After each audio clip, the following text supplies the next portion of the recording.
Hey, it's Dr. Berg, and we're going to answer another question here. Dr. Berg, what do you think is going to be the next superfood? Okay, all right, so I've talked in many of the other videos about superfoods like cruciferous and kale and wheatgrass juice and all that. But I believe that there's another food that is going to be very popular. I wouldn't say it's the top of the list, but it's definitely loaded with nutrition, okay? This food that has tons of vitamin A. So it's almost comparable with kale, believe it or not. But it's a unique type of vitamin A. It's an animal source. And it has no irritation of your liver or gallbladder. So it's totally fine. And it has loaded with vitamin D, right? Vitamin D to help with your bones and calcium transportation. And a lot of people are low in vitamin D, by the way, and vitamin E, and vitamin F. Now, you probably haven't heard of vitamin F, but vitamin F is like the reciprocal hormone to vitamin D. They work together. So without vitamin F, you may have more viruses coming out of remission. If you get sunburn, it's hard to get rid of the sunburn. So this food I'm going to tell you about will really help to protect against the sun rays and radiation.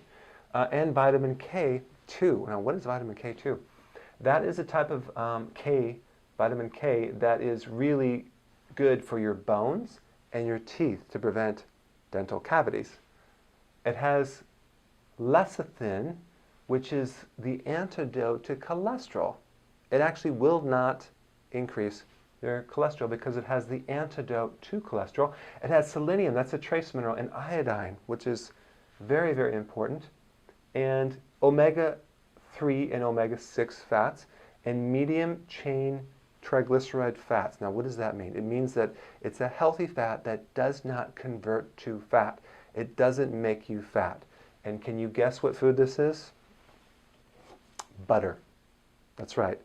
Now, butter, you've been taught that butter is bad for you and it's going to clog your arteries, right?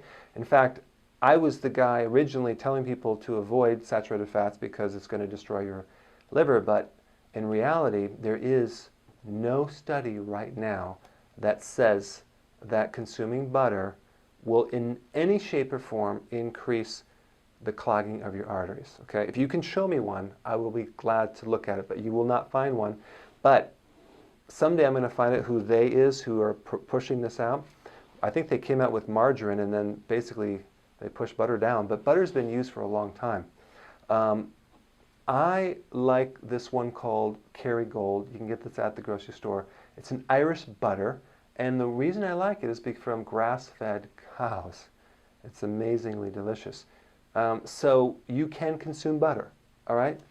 And it's one of the few foods that has lauric acid. Lauric acid is anti-tumor, anti-cancer. It's good for weight loss and metabolism. The only other food that lauric acid is in is coconut oil and breast milk. So you have a choice: butter, coconut oil, or breast milk. I don't know where you're going to find the breast milk, but let's stick with the butter or coconut oil.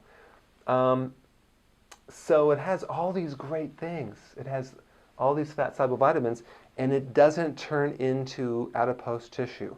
It doesn't clog your arteries.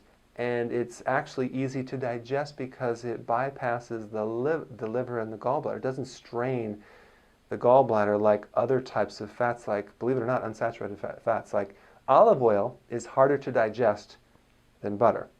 So I consume a lot of kale, and I will sometimes just take a teaspoon of butter, and I'll take that in the evening, and I find it really helps my sleep because it actually enhances the absorption of calcium from the vitamin D and the vitamin F.